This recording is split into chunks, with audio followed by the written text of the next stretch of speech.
Do not be sad or fearful for your children, because the world they are growing up in is no longer as before.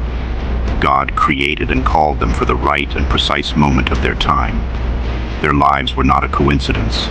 Raise them and train them to know the power they walk in as children of God. Train them in the authority of His Word. Teach them to walk boldly in faith, knowing that God is in control.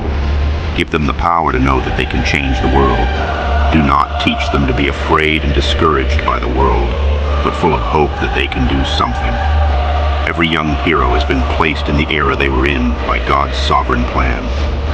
He knew that Daniel would do well in the lion's den. He knew that David would face Goliath. He knew that Peter would triumphantly overcome persecution. He knows that your young hero can face any challenge they encounter in life. God created them specifically for this. Do not fear for your children, but honor that God has chosen you to raise and educate the generation that faces the greatest challenges of our time. Rise to the challenge. Raise up Moses, Joshua, Gideon, Daniel, David, Peter, Paul, and so on. God has an army that is rising up to drive out the darkness and make Him known throughout the world.